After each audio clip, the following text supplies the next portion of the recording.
The late spring in Pennsylvania is hard to predict sometimes. This April had been unusually rainy and warm. Typically, I was forced to mow the lawn for the first time in early to mid-May or so, but not this year. At least it isn't snow. This time last year, we had a blizzard that dropped 6 inches on the area. I guess having to mow the lawn early is worth the price of avoiding snow. And with tax season being done, it felt great to be outside in the sunlight. My house has an interesting feature in that the backyard slopes down significantly, leading down to a small stream and woods behind us. When they built the house, they leveled the front of the house with the road using backfill. This meant a sharp slope about halfway down the side of the house. So the basement, completely covered in the front, was revealed in the back. This allowed the installation of a double-wide service door so I could pull the mower and other lawn things in there instead of cluttering up my garage. It was one of my favorite features of the house. I'd finished with the mower and everything was back in place. I have allergies to grass, so I was anxious to get upstairs and take a shower. I was almost at the top of the stairs when I heard my wife's voice. I'd seen her friend's car when I'd mowed the front, so I wasn't surprised to hear voices. But then I heard what was being said, and it made my hand pause as I reached for the doorknob. I guess I should have started by introducing myself. My name is Robert Crane. I preferred to go by Bob, but in school I got tagged as Hogan, after the actor Robert Crane who played the lead in Hogan's Heroes. I didn't mind, but the show was off the air before I was born, and it doesn't really count as a pop culture reference anymore. I graduated from the University of Pennsylvania with an accounting degree, still being called Hogan. I gained my CPA in the minimal required time after leaving school and currently work for a large firm in Philadelphia as a team leader performing audits and such. Not the most exciting position, but it paid really well, and I got to see the inner workings of a lot of companies. I have a particular gift for forensic analytics, which is building a financial trail to investigate things like fraud and money laundering. I am coming to be seen as an expert and have even been asked to consult with the FBI on 2 cases. My wife, Kelly, was a political science and business dual major planning to get her law degree when we met at the start of our junior year. I was sitting waiting for the first day of class when she walked in. Kelly had a tall, slim figure like a ballerina, except with a slightly larger chest. Her long, strawberry blonde hair hung loose around her bare shoulders in a vision of loveliness. She was wearing a pretty sundress with sandals that highlighted her delectable legs, sleek and firm. The mixture of innocence and sexuality was too much. I was in instant lust. Unfortunately, Kelly didn't sit next to me or get assigned to me in a group project. It took me 4 weeks to approach her and break the ice. I made a silly joke and she laughed. It wasn't a dainty giggle, it was a full-out laugh. We started talking and I asked her if she wanted to go for coffee after class. "I've been waiting for you to ask for 4 weeks," she answered with a smile. "The last 2 years of college we were seldom apart. Our parents weren't too pleased, but we moved in together for senior year. But they saw how devoted we were to one another and soon enough adjusted to it. I couldn't see how it could get any better. But it did. I graduated and immediately landed a job with one of the larger public accounting firms in Philadelphia. I was making a stupid amount of money for a recently graduated 22-year-old. Kelly was accepted into Penn's law school, so we just stayed in our student apartment. My company offered to pay for my MBA, so I was taking classes too. I took SEPTA to work every day, so a car wasn't needed, and cut down on expenses. 3 years later, Kelly graduated, and I proposed during her celebration dinner in the middle of Morton's Steakhouse in Rittenhouse Square. 6 months later, we were married. Kelly took a position as a deputy district attorney in the Bucks County Prosecutor's Office, which is north of Philly. We decided to buy a house in Doylestown, which was the county seat, and hosted the courthouse. It also was the end of the regional rail line, so I could simply ride the train in to work every day. It was an 80-minute commute one way, but better than trying to drive in on the Schuylkill Expressway or I-95. Kelly and her mother found the house. It was a great starter home with 3 bedrooms. One bedroom would be set up as an office with 2 desks. I would be telecommuting occasionally, and Kelly needed her own space for her legal work. The other bedroom would be a guest room, and of course, the final room was our master bedroom. It was also not too far from her parents' house. Kelly sold me on it as built-in babysitters for when we have kids. I was an only child and always wanted siblings. Kelly and I had discussed kids as far back as our junior year and agreed to wait until Kelly had time to settle into her career before we started trying. But now we'd reached that point, and 2 nights ago had agreed to stop Kelly's birth control and start trying to have a child. I was happier than ever before. And that was when what I heard caused my hand to pause on the doorknob. "Hogan and I decided that it's time for me to get pregnant," Kelly announced in an excited squeal. This set off her friend, Olivia Watkins. The 2 women made the same high-pitched noise that made me wonder about whales accidentally beaching off the Jersey Shore trying to reach them. As I stood on the stairs, I grinned at their excitement that matched my own at becoming a father. I was again reaching for the knob when I heard the question that wiped that grin off my face and the happiness right out of me. "That's wonderful, Kel," Olivia said. "But what are you going to do about Paul?" "Paul?" "Shh," Kelly hushed her friend. "Hogan is outside mowing the lawn." There was a pause, and I could almost see her looking around for me to pop up. Then she started talking again. "I've already told Paul that I'm ending the affair. He was fine with it. With Grossman stepping down from his Senate seat, Paul thinks he has a real shot at it. Getting caught having an affair with a married employee would be a big no-no. Just that simple. 3 sentences destroyed my world. Paul Evans was Kelly's boss in the DA's office. He was a widower in his mid-40s. His wife, Ann, died of breast cancer, leaving behind him as a single father to their daughter, Barbara. Paul was a real political animal, and Kelly had regaled me with stories of his maneuvers within his party to run for higher office. I guess I just found out how my wife got access to all that under-the-covers information. "Really?" Olivia was saying. "Just going cold turkey? You've been hot and heavy for 6 months, and you're just going to give up the lover?" The teasing doubt in her voice made me want to rip Olivia's head off. She'd been a classmate at Penn, and I knew her before Kelly. I knew Kelly and Olivia were now best friends, but I always thought she was still my friend, too.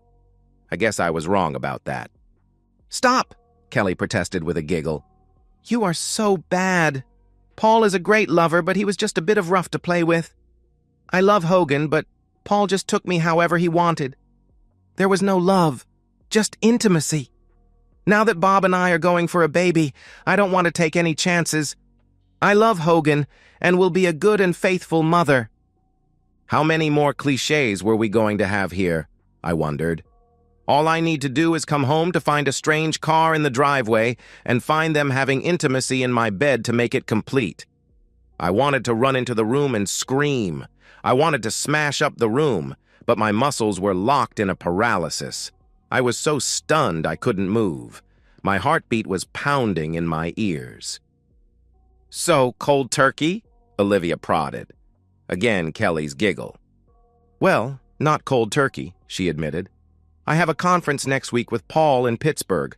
We'll have our goodbye love out there. I'll miss the intimacy, but Hogan and the baby are more important." I couldn't take any more, but I didn't know what to do. I love Kelly, but this was killing me. My business training started to kick in then. I needed to step back and think. I needed to plan.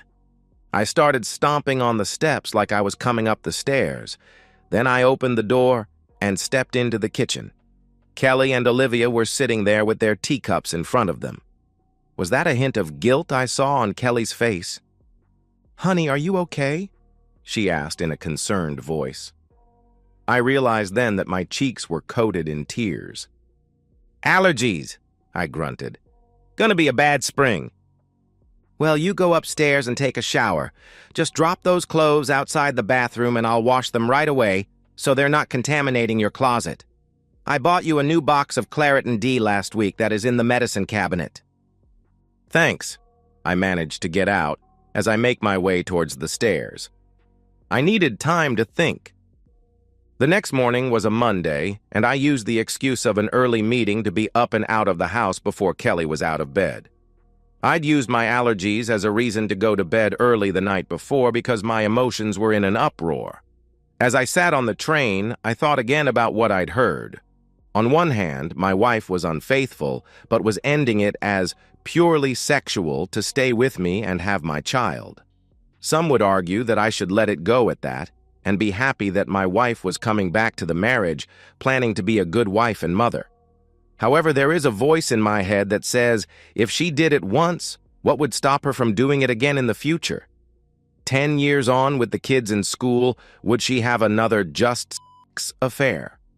Then a divorce would have kids involved, and Kelly would most likely get the kids, and I'd get a large alimony and support bill. As an accountant and business analyst, I had to think in terms of risk and reward. I found myself doing the same thing here. It came down to the fact my trust in my wife was completely destroyed. The just sex excuse misses what is the truly important issue in these cases. It is the total lack of respect it shows for the partner. The cheater knows what they are doing is wrong and would hurt the other person. Otherwise, they would be doing it in the open, and I would have known all along. Don't get me wrong, I don't think I would have ever accepted her sleeping with Don, but at the very least, if she had talked to me about it, some respect would have been shown. Kelly's actions proved to me how much she really respected me. I worked my day, but a part of my brain was focused on what I should do. I had no evidence aside from my overheard conversation. I hadn't even noticed anything different in the last 6 months that this affair was apparently going on. A direct confrontation without evidence would be a high risk with little possibility of reward. Kelly would deny it. Paul Evans would deny it. Getting any case through the courts would be financial suicide, as every judge, politician, and lawyer in the surrounding counties knew Evans. I'd get buried to keep his name clean. I thought about just leaving and starting over again somewhere else. It was tempting. But the house would be like an anchor around my neck. Kelly couldn't afford it on her salary alone, and we barely had any equity. She would have to unload it almost immediately to stay out of foreclosure, and today's market made that highly unlikely. It would destroy my credit as well as hers. Being a CPA with a poor credit score is not a good thing when going for a new position. How can you be trusted with other people's money when you obviously can't handle your own? I needed evidence before I could do anything. I would get it, but it came from the most unlikely source. 3 days later, I was keeping it together, but still had found no evidence to back up what I'd heard. Her personal laptop was clean. No secret email accounts were to be found. No sexy underwear hidden in a box tucked deep in the closet. No receipts from places she had no business going to. Absolutely nothing. Then Kelly called me at work to say we were invited to a party/political announcement at Paul Evans' home Friday night. I assumed this was his big announcement of his candidacy for the U.S. Senate seat. I entertained thoughts of the big announcement, but I still had no evidence, damn it. We arrived just in time for the big event. Evans had a nice-sized McMansion out near Washington Crossing, complete with a small horse farm. A large tent had been erected in the backyard for all of the guests. And as we walked in, there stood the himself, Paul Evans, at the head of a receiving line like he was a king. As a widower, Evans had no wife to play hostess, but he'd obviously recruited his 21-year-old daughter into the role. She stood next to her father greeting guests like she'd been born into it. When it was our turn, Evans gave Kelly a wide smile and cried out, "Kelly, you made it! How wonderful!" He gave my wife a chaste kiss on the cheek. Then he turned to me. "Robert, excellent to see you again. I'd be lost without your wife, but I understand I will have to give her up soon when you start to expand the family." He laughed at his own joke. "Just let me have her back when you are done with her and there'll be no hard feeling on it." Again the laugh. Kelly actually blushed a little while I wanted to kill the smarmy jerk. I got his innuendo that he obviously thought had gone right over my head. "Who knows what the future will bring," I said in a flat, neutral tone. Not hostile, but not in any way friendly. The same way I reported an audit result. Evans actually blanched slightly, and Kelly elbowed me and muttered about being rude. Evans smoothly turned to the next guest, leaving us to his daughter. Kelly was an incredibly attractive woman, but Barbara Evans was a vision. Even in my inner rage, I noticed. Her dark red hair and brilliant smile made me think of a young Maureen O'Hara. Where Kelly looked like a busty ballerina, Barbara looked like she belonged on a pin-up swimsuit calendar standing next to Kate Upton. She had the combination of good looks, healthy figure, hair, and skin that photographers dreamed of and so often had to use Photoshop to achieve. Paul Evans had a perfect triple-threat political family. He looked the perfect part of the wise statesman and family man. His loss of his wife to cancer provided the perfect wife. She was idolized, and any opponent attacking her was asking for career suicide. Barbara was the princess, homecoming queen, a Penn senior majoring in business and pre-law, a former gymnast, now a member of the Penn cheerleading squad. Rumor, according to Kelly, was Barbara planned to try out for the Eagles cheerleading squad at their next open call as she'd just turned 21. With a sainted deceased wife and a smart, beautiful, photogenic daughter, the press would love him in a campaign. "Robert," Barbara said in an excited tone as she gave me a big hug. This wasn't the polite party hug. It was a full-on body squeeze. "You look great. No wonder Kelly has been hiding you away. You never come to any of our parties. You shouldn't work so hard. It's bad for your health." Somehow she got that all out in one breath. My mood had gone from furious to completely shocked in less than a second. I made a few polite noises about how wonderful she looked and was moving off before two things hit me. One, Barbara never greeted Kelly. And second, what parties? Kelly didn't give me a chance to ask as she jumped in with her own greeting to the younger woman. Then we had no choice but to give way to the next guests in the line. As Kelly and I wandered off to mingle, I had to wonder what Barbara knew. After getting my wife a drink, I asked, "What parties was Barbara talking about?" Kelly merely smiled and snorted dismissively. She was just teasing the little brat. "Paul has team meetings and strategy sessions here sometimes. He says he thinks better with a drink in his hand, and you never know who might be in the next booth in a bar. She's been home a few times when we've met here. Don't tell anyone, but Paul let her drink at home even before she turned 21. Well, that gave me the where. The bastard was having an affair with my wife right here at his house under the cover of team meetings. They could even be real meetings where Kelly was the last to leave, or possibly left first and returned after everyone else had left. That would keep a team of lawyers from speculating on why Kelly always stayed behind to help the boss clean up. With a dead wife and a daughter off to college, he had no need to find a discreet hotel room. Hence, no records of their meeting. "So, Barbara attends your team meetings?" I asked. Kelly waved the question off. "No, she's been home a few times when classes were canceled. She is just teasing her father about having parties during working hours." She tugged on my arm. "Come on, love, buy your bride a drink." For the next hour, Kelly was never more than a foot away from me.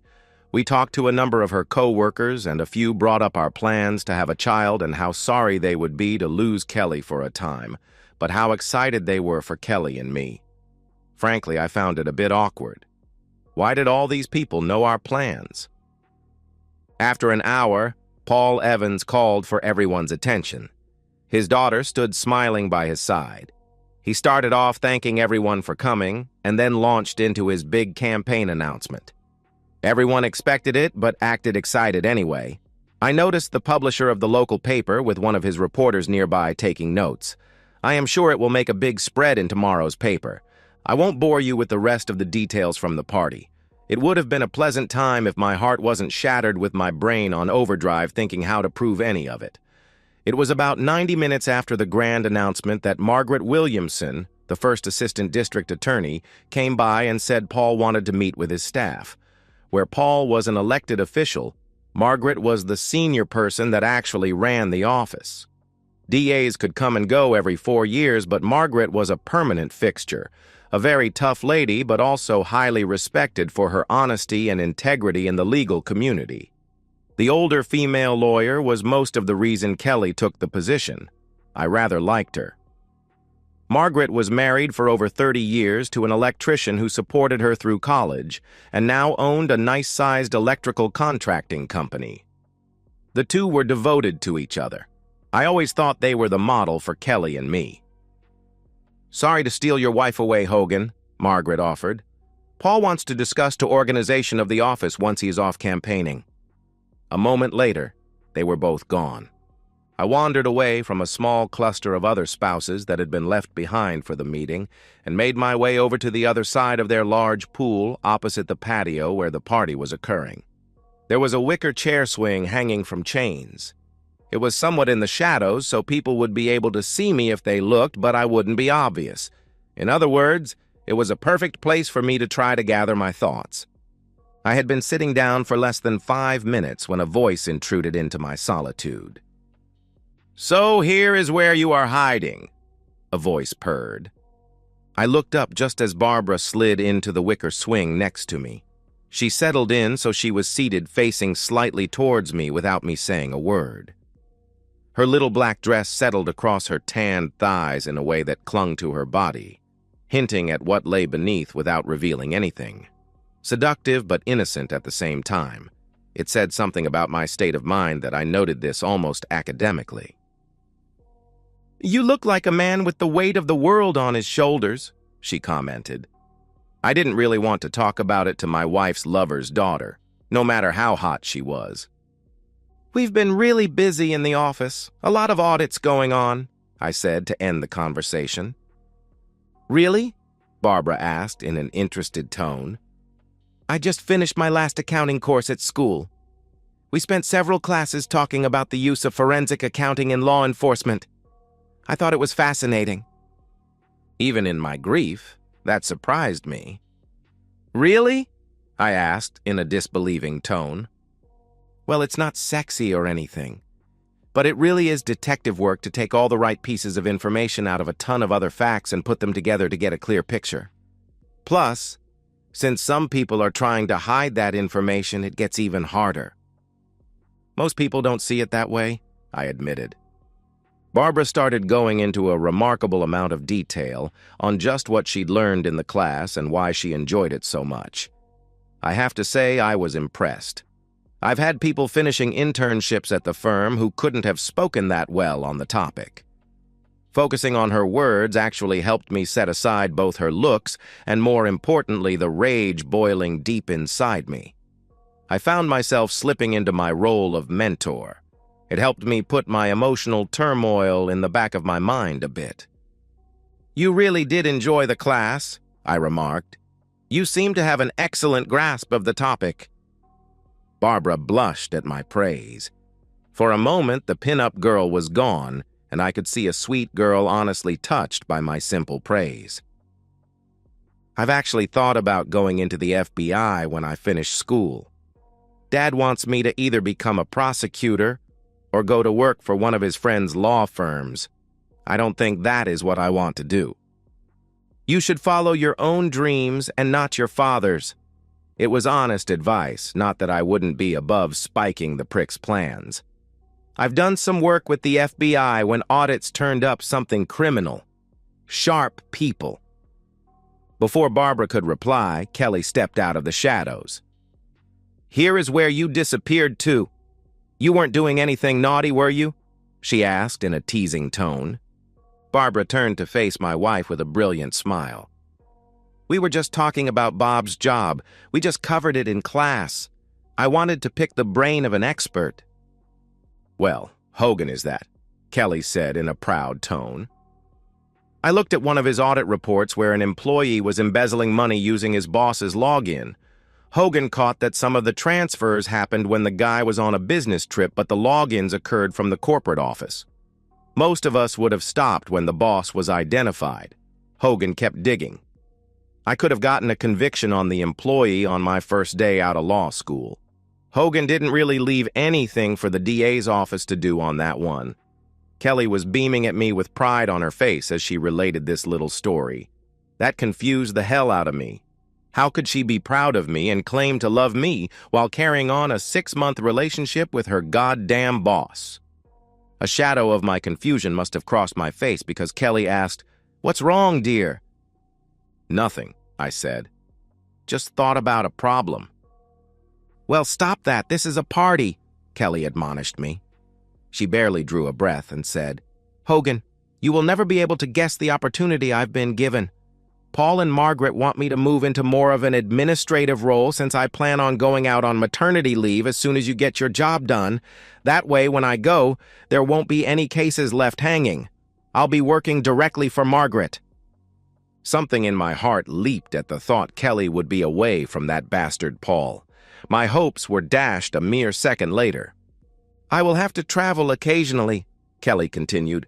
"I will courier sensitive papers to Paul on the campaign trail, so I won't be a part of his campaign, but I will still get to see some of the behind-the-scenes activity. That will be so much fun." I could feel my heart shatter all over again. I know I heard Kelly say she planned on ending her affair so we could have a baby. I could easily see her falling back into her affair in her excitement to be part of the campaign. And if she did get pregnant, who is to say it would be mine? Paul is about my size and coloring. Short of a DNA test, it would be really hard to know. My rage started to grow, but I clamped down on it. Now was not the time. Barbara started talking to Kelly about her new position and the campaign. The two were soon wrapped up in their conversation, and I was forgotten. I took the opportunity to pull myself together. After tonight, I would start to plan. I needed some way to counter Paul's political power, but frankly, I had no idea how to do that. The answer walked into my office 2 days later. "Your 4 o'clock appointment is here," my admin called in through my open door. I glanced at my Outlook calendar and didn't see anything booked. Before I could reply, she walked in, Barbara Evans. "Hi, Hogan," she called as she walked in. Her long, dark red hair flowed down and over her shoulder. She wore a light sundress that showed off her gorgeous legs with sandals with straps that wrapped around her legs almost up to her knees. Her chest was demurely covered with no cleavage showing, but the material clung to her breasts in a suggestive fashion. 2 thin straps held up the dress, leaving her arms bare. I was speechless watching her walk in. "I hope you don't mind," Barbara started. She closed my office door behind herself. "I told Mary that we had an appointment to discuss my career and how Kelly works for my father." I rose politely from my chair. "I am happy to see you. I was just working on some reports." I gestured for her to take one of the chairs in front of my desk. After she was seated, I sat down. "What did you want to talk about?" The happy face suddenly melted off Barbara's face. "I think you know, Bob. I saw it on your face when you talked to my bastard father. I am so sorry that he's destroying such a nice guy." I was stunned. That was not what I was expecting. "What are you talking about?" I asked, cautiously. Barbara grimaced. "The fact the jerk known as my father is having an affair with your wife." I slumped back in my chair at having it thrown out so bluntly. "Did you just find out?" Barbara asked gently. I nodded. "I am sorry." "How? When did you find out?" I asked. "About 3 months ago," Barbara admitted. "I don't know when it started, but I found out in February. I'd gone home early one Friday, and they were having one of their meetings at our house. I was having a late lunch with a friend from high school, so I just ran in to drop off my bags, say hi, and go. Dad asked when I would be home, and I said after dinner. Turned out my friend got sick and couldn't make it. I grabbed some lunch and went home. I saw my dad and Kelly having sex in our hot tub. I took pictures and even got them running naked back into the house. There was a foot of snow on the ground, too." "You took pictures of your dad having intimacy?" I asked in shock. I also wondered if I could get copies of the pictures. It would really help with the divorce. As though she read my mind, Barbara reached into her bag and brought out a large envelope and placed it on my desk. "Here are the pictures from that day and a few others." She paused and smirked. "Dad has a security system installed in the house. The entire outside is covered and several of the inside rooms have cameras. If you know the website and have the key fob and password, you can get in from pretty much anywhere. There is a thumb drive in there with video, too. I was in shock at this. Paul's daughter was handing over everything I would need for my divorce and to destroy her father. Why? I asked. The sad look on Barbara's face was replaced with anger. Because, she said in a quiet voice, I hate that bastard more than you ever could. I said nothing but waited. After a moment, she started to talk. Dad met Mom when she was a college student. He was a brand new lawyer assigned to a sex crimes unit in Philly. Mom had come over from Ireland for school. Her family was well off, but were killed in a bombing in Londonderry. She came over here to get away from the troubles. Her voice had taken on a soft lilt that she'd probably learned from her mother. Mom was dating some loser that hit her hard enough that she ended up in an ER. Kelly paused and placed a small book on my desk. It was fairly thick and decorated in green and lace. I found her journal after she died, and she was something of a submissive. She liked having a strong man take charge. This took it too far, and she ended up admitted to the hospital. Dad was assigned to the case. They met, the to jail, and a year later they were married. Dad was always ambitious. He got a smart, beautiful woman with an exotic accent. Mom got a strong man who would protect her. I came along a few years later. Dad wanted me to do gymnastics. He thought having a daughter performing in the Olympics would do wonders for his political career. Do you know what ends most gymnastics careers? I shook my head and said, never thought about it. Barbara smiled. They call it the 3 B's, breasts, butts, and boys. I got the first one. I was told to do cheerleading and be the all-American girl. I didn't mind as I liked performing, but I realized by the time I was 16, I was merely a prop for my father's ambitions. Mom knew it almost from the start. Dad was having affairs almost from the time they were married. Mom knew and begged him to stop, but she was too weak to do anything about it. She felt trapped. She was a staunch Catholic, so divorce was out. Barbara paused a bit, and LL let her gather her thoughts. After a moment, she continued. Sometimes I wonder if her poor reaction to the cancer treatments was a result of her unconsciously wanting to die or actively sabotaging her treatments. In any case, I was in the hospital with her when she died. The official story is my father was in court winning a homicide conviction. He had the doctor change the time of death. He was actually having an affair with his assistant at her apartment to celebrate. He just trotted out Mom as his trophy, and the press loved the story of how they met. The heroic DA rides out to save the battered woman.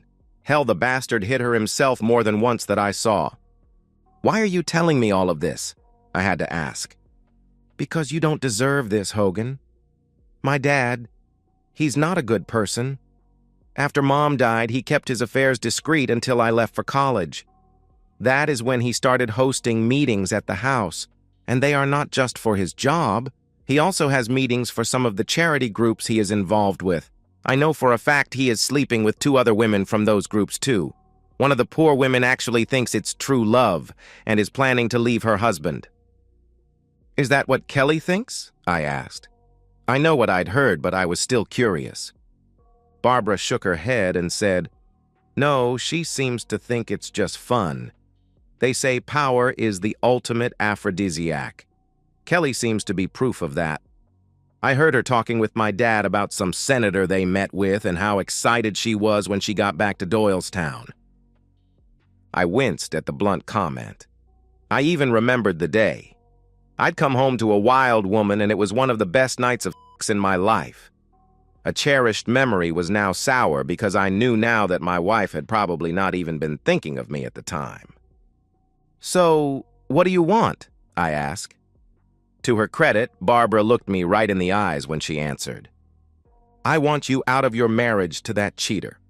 I want my father's career destroyed to the point he would never be elected dog catcher in a town full of cats.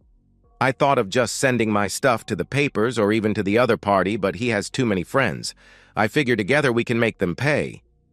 Won't that make it harder for you to finish school? She again shook that deep red hair. No, Mom left her inheritance to me as a trust fund. I haven't touched it, but if it came to it, I could pay for the rest of my schooling and an MBA and still have a nice nest egg left. If your mom had that much money of her own, why didn't she take you and leave? She could have gone to Ireland beyond your father's reach." Barbara grimaced. "As I said, she was raised very Irish Catholic. She was taught divorce was not an option.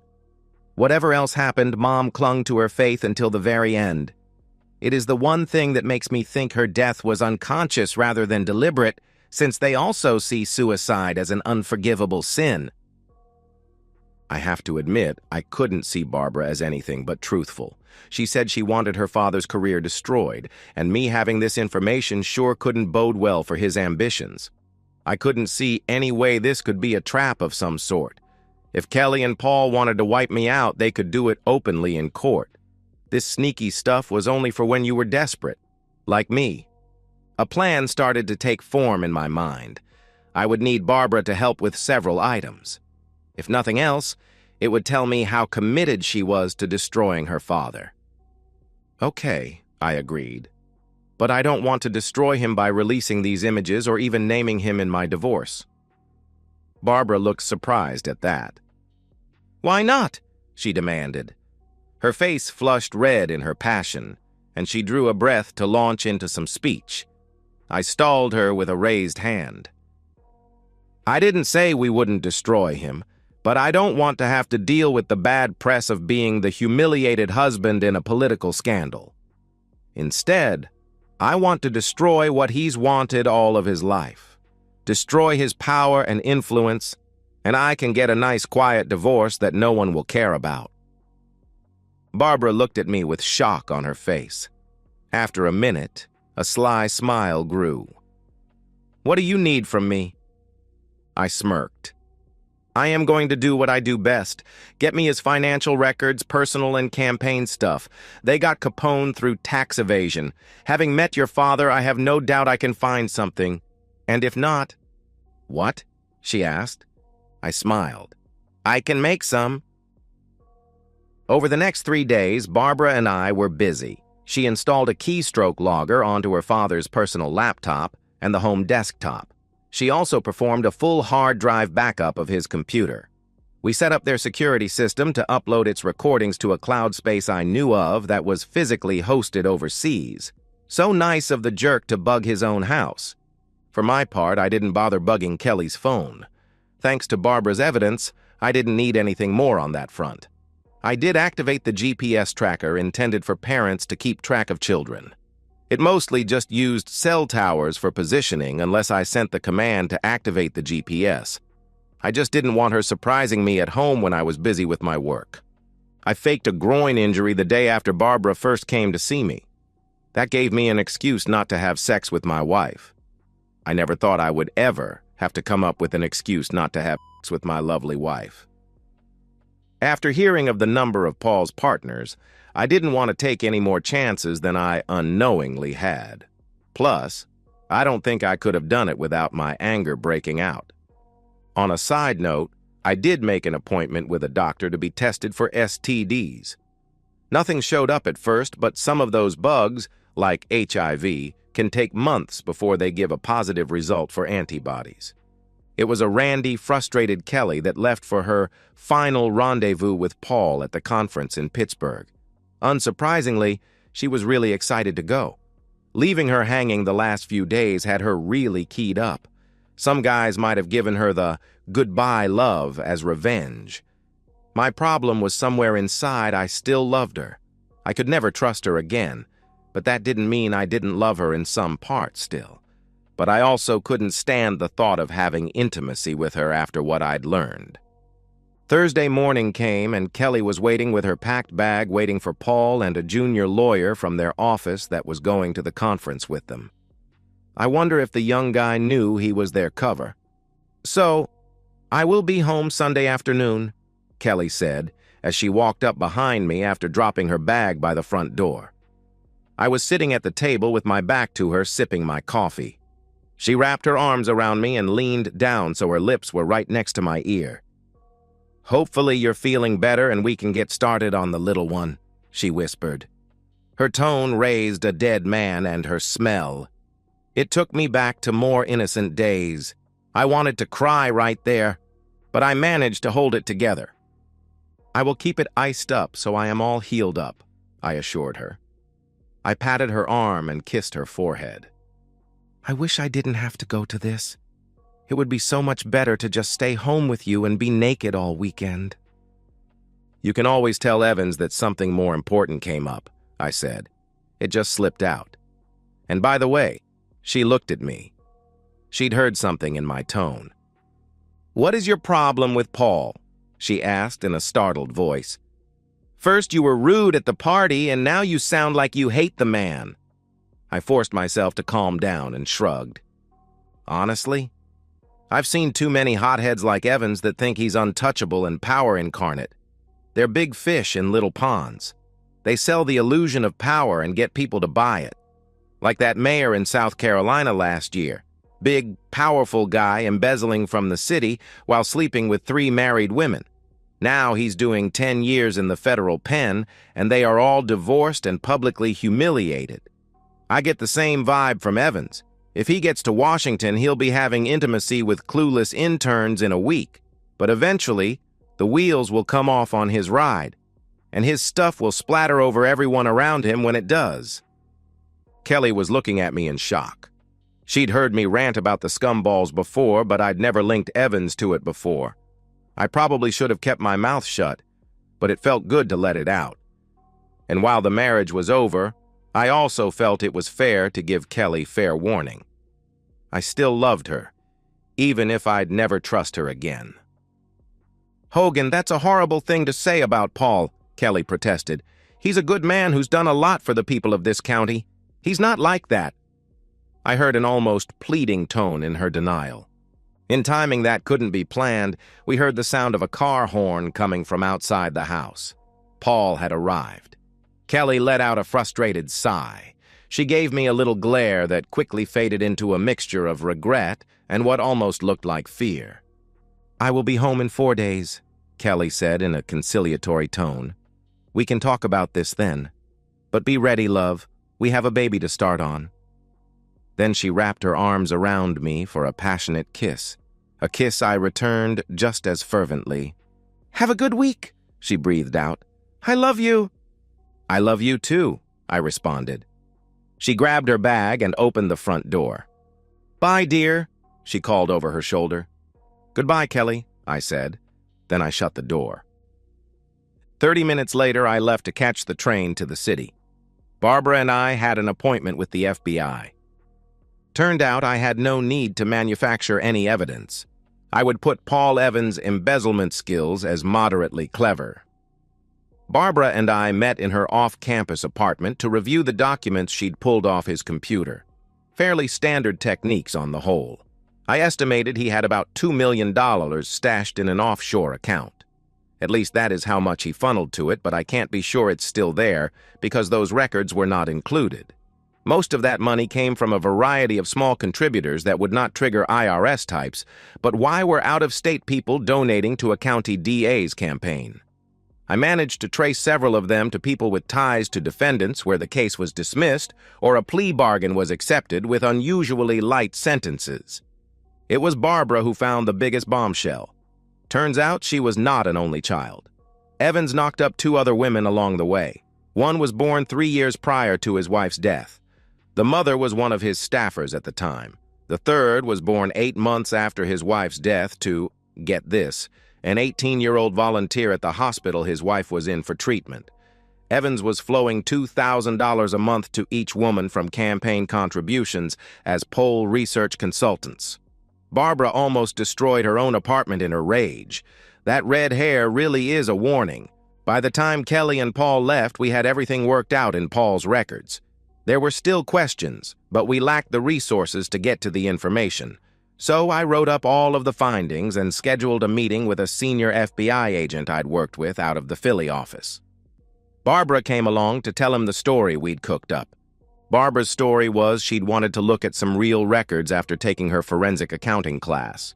She decided to take a look at her father's records out of innocent curiosity. When she'd spotted some oddities, she'd called me because my wife worked for her father, and she knew of my expertise. Gary was an experienced pro. He knew there was more to it than that. but we'd dropped a gift-wrapped present in his lap, so he didn't push. A dirty DA in his own backyard? A dirty DA that had just launched a U.S. Senate campaign? It was a career-making case dropping like manna from heaven. We caught a cab back to Barbara's apartment since she had a late afternoon class, and I did the short walk to 30th Street Station for the train ride home. I was thinking of packing up my stuff and being gone when Kelly arrived home. Gary promised to expedite the case to at least subpoena Evans' records by Wednesday. It wouldn't take long for word to get around of the investigation at that point. The bastard would find out how illusionary his power is when all the rats deserted his ship. Kelly called me while I was on the train heading home. She said she called early because they were going out to some big dinner and it would be really late before she got back to her room. I had no doubts that she in fact had no plans to ever be in her room tonight. I made a few vague remarks saying that was fine.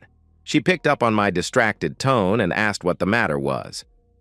"I just had a meeting with some FBI agents on a case," I answered. "I am on the train, plus the investigation is still underway, so I can't talk about it." All of which was perfectly true. "Sounds like it really got to you," Kelly said, her tone concerned. "Yeah, well, this one is going to be ugly. It will probably make national news when the full story leaks out." "Really?" Kelly asked, sounding a bit intrigued. "Can't you give me a little hint?" I couldn't help it. Crooked politician, bribes, money laundering, sex, marital infidelity, kids involved, your typical summer novel crap. Anyone I know?" I grimaced. "I've said too much already. The Bureau would have my hide if I said anything else." "Oh, you're no fun," Kelly pouted. "Don't worry, love. Your secret is safe with me." We said our goodbyes and she was gone. When I walked into the house, it all just hit me. My marriage was over. Dating and married, we'd been together for 10 years. I never expected to be single again, but now I was looking at just that. In the end, I just sat on the couch and waited as the sun went down. I just sat watching. I felt like I was watching my life sinking down over the horizon. I just watched. It was many hours after it had gone down before I moved again. It was noon on Saturday before I emerged from my bout of self-pity. I'm not saying I didn't deserve to indulge some, but I knew I needed to shake it off. Ironically, I was mowing the lawn again when I saw a BMW convertible pull into my driveway. I brought the mower to a stop while I watched Barbara emerge. The first thing I saw was her long, pale legs swing out of the driver's side. She was again wearing sandals with the thin cord wrapped halfway up her calf. They always made me think of the ancient Greeks. As she stood, I could see her sculpted legs flex in a way that spoke of strength underneath her firm flesh. Going with the Greek trend, she was wearing a pure white toga-like dress that stopped at mid-thigh, but with 2 inches of lace at the bottom, allowing a few teasing peaks of her upper thighs. The dress was a light, silky material that hugged her curves and tended towards the translucent. Her firm breasts were held by a bikini top that was just visible through the dress. Her arms were bare of anything save the light freckles that dotted her skin about her upper arms and shoulders. The dress only went over one shoulder, leaving the other bare. Her long red hair hung down in waves over those same shoulders. However, it was her gray-green eyes and smile that captured my attention as she approached me. I killed the engine and greeted her. "Well, you look better than I'd expected," Barbara said. "I half expected to have to pull you out of a bottle or down off a ledge." I snorted. I'd had many thoughts last night towards both options. "Needed to be done," I said. "Plus, it keeps me distracted." "Not meeting with a lawyer?" she asked. I shrugged. "I did that Tuesday before they even left. The papers will be ready on Monday. I arranged to take an audit at a customer in Austin and leave on Tuesday.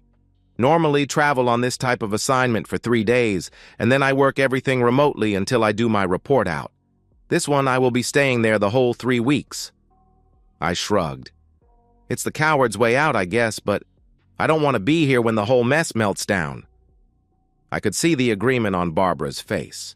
She knew this would put some focus on her too, as the bastard's daughter.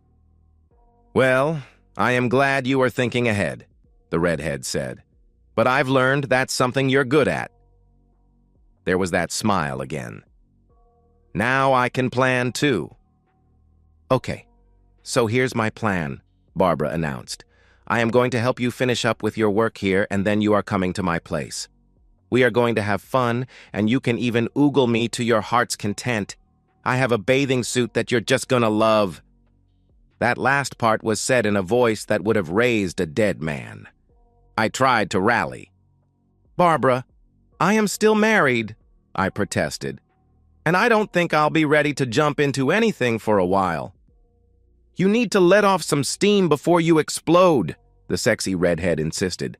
"Besides, you know the old saying, what's good for the goose is good for the gander." The look she gave me was playful, wicked, and guileless all at the same time. I couldn't help but laugh. In one of those bizarre coincidences that prove that the truth is stranger than fiction, we ran into Olivia of all people. After I'd finished up my yard work, I cleaned up and we went out for a late lunch to a nice restaurant. I wasn't really up for trying for any revenge, but it was nice to get out of the house. And going out with someone as nice as Barbara, and who looked like Barbara did, would never be a hardship. When I pulled up, I noticed a certain car parked a bit closer to the restaurant. It was Oliva's. I always thought it was a crime to put OBX and Jersey Shore bumper stickers on Mustang GT. I almost told Barbara to turn around and we'd find another place. But I didn't. Instead, I did something that was totally out of character for me. It was all on a whim. After all of my careful planning, something in me just tore seeing Olivia's car parked in that lot.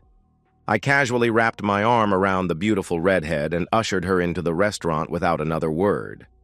I tipped the host to place us at a certain table. It was somewhat obscured, but was in plain sight when returning from the bathrooms. I sat Barbara facing out and settled myself into the seat next to her. She smiled when I took her hand. "What brought this on?"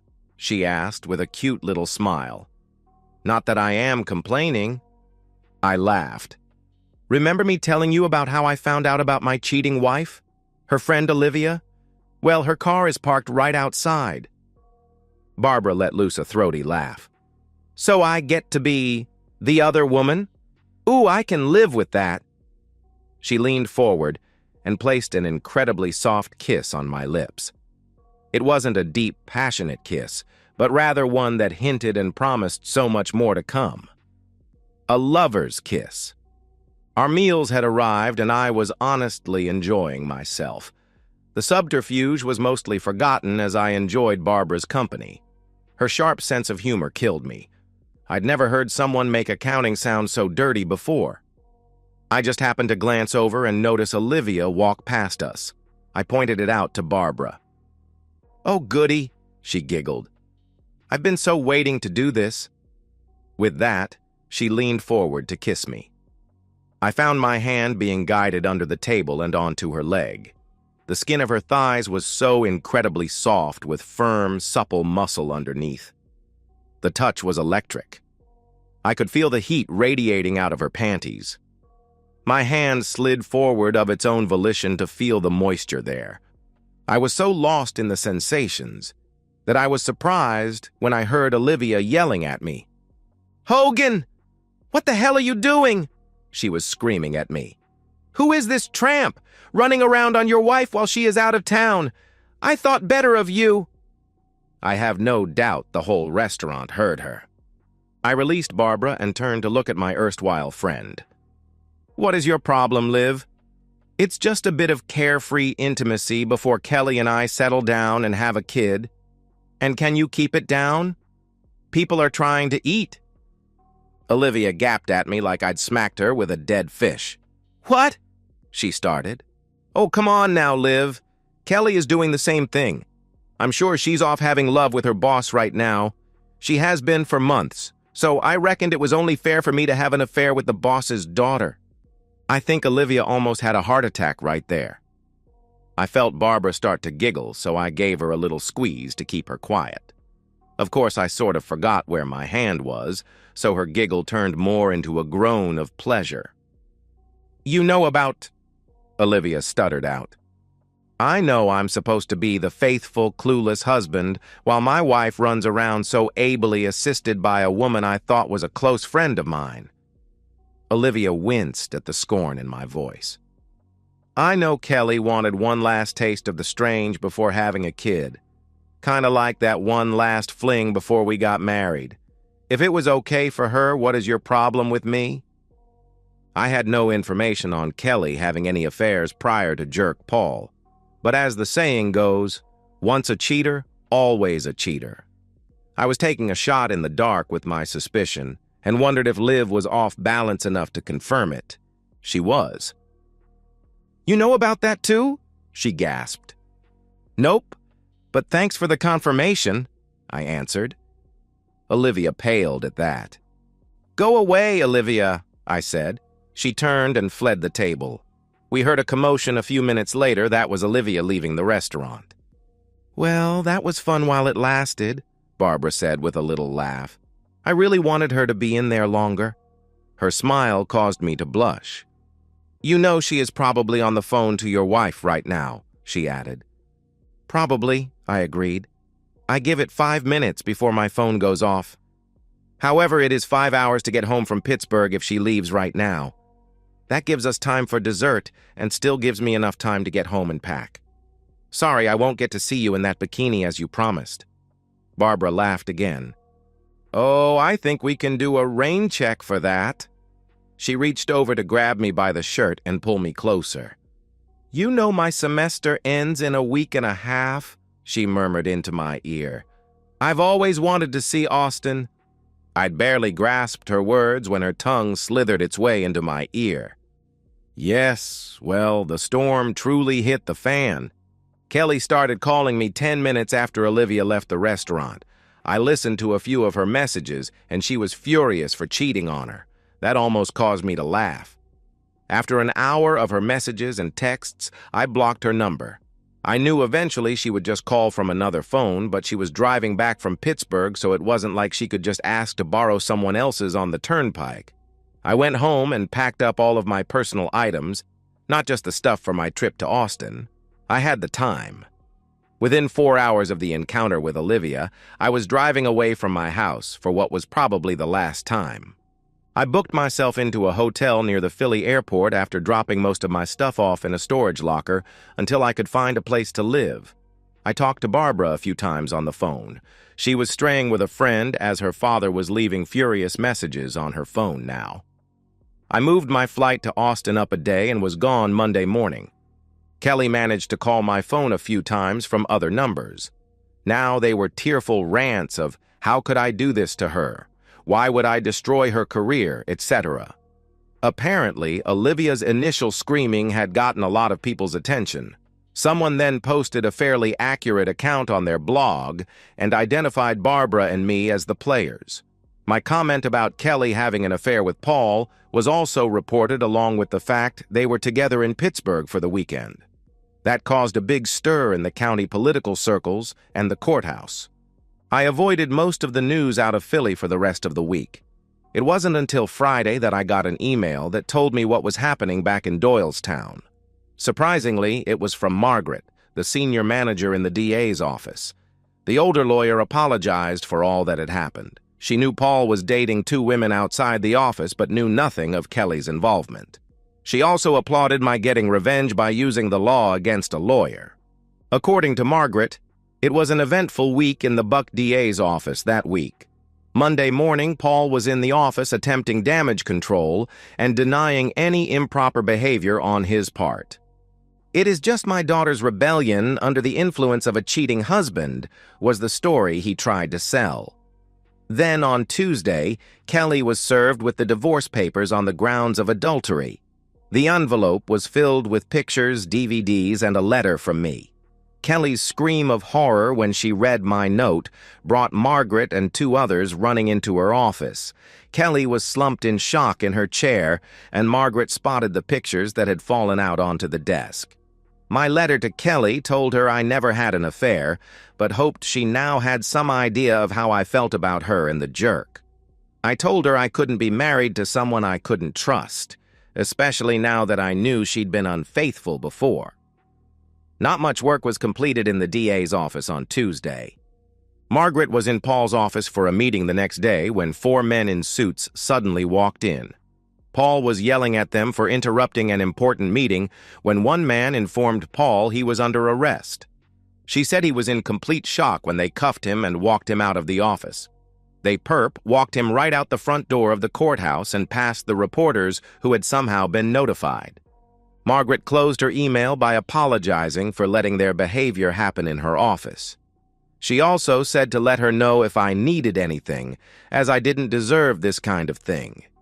I am sure some of her email was damage control, but mostly I think it was Margaret being the moral, professional person I always took her for. Now all my plans for a quiet divorce were shot to hell because of my own stupid ass. Impulsive stunt with Olivia in that restaurant. The Philly news stations quickly got wind of Paul's arrest and the charges against him. As I told Kelly, this had all the makings of a summer novel. Betrayal, revenge, and way too much angst. The news media loved it, and it was quickly picked up by the hungry 24 news services. I avoided the worst as I was out of town, and they hadn't managed to track me down since I booked a second hotel room in a place 10 miles from the one listed on my itinerary at work. I had checked in there, though, so the reporters camped out around it trying to catch me. I did see on TV that they were camped in front of my house. Kelly wasn't coming out, and they only got shots of my in-laws going in and out. Barbara had it the worst as the daughter that turned in her own father. She still had to go to class and take exams, so the media had a fairly easy time finding her the first few days. Then the school forced the reporters off campus as they were disrupting the students. It also helped when the 2 women who bore Paul's children came forward for their 15 minutes of fame. Her last final completed, Barbara slipped off campus and headed to the airport. The media was disappointed, but not too surprised when she was a no-show at the graduation ceremony. After a while, the story slipped to a secondary news item and stayed there. It flared up when Paul's trial started, but he pleaded guilty to several charges, making him a 20-year guest of the federal government. Thankfully, his pleading guilty meant Barbara and I were never called to testify. Then it dropped completely off their radar, taking Barbara, Kelly, and I with it. Oddly enough, after all that publicity, my divorce did go through quickly and with a minimum of fuss. Kelly signed the papers 4 days after receiving them. I got a letter apologizing for what she had done to me and to us. She'd sworn in her rage driving back from Pittsburgh that she would never forgive me for cheating on her. Finding out that she was in fact the only cheater, she'd realized how hypocritical that made her. She took my offer of a 50-50 split and just asked that at some point when it wasn't so raw if I would agree to meet with her so she could apologize in person. She closed saying that she would always love me and wished me well. I heard later from her mother she'd quit her job and moved out to the Midwest with an aunt. Taking down Paul did wonders for my career. The FBI gave me full credit in the press for the analysis of Paul's records. Since I was hiding from that same press, I was even more thorough on the Austin job and found not just the embezzler they were looking for, but a second that they didn't have any indication of at the time. My firm promoted me and assigned leadership to a team focused on white-collar crimes. And yes, some joker hung the label on the team as Hogan's Heroes. But the best part was when they assigned me an assistant, a recent college graduate looking to gain experience in forensic accounting. I've never enjoyed working late so much, and that bikini looked even better on my hotel room floor. And so, we've reached the end of today's story. Was it what you expected, or did it take a twist you didn't see coming? I'm curious to hear your thoughts. Share them in the comments below, and let's get a conversation going. If this story kept you hooked, make sure to hit that like button. And if you're new here or just haven't subscribed yet, now's the perfect time to join our community. I bring you fresh, captivating stories every day, so click that subscribe button and turn on notifications so you never miss out. Thanks for watching, and I'll see you in the next one.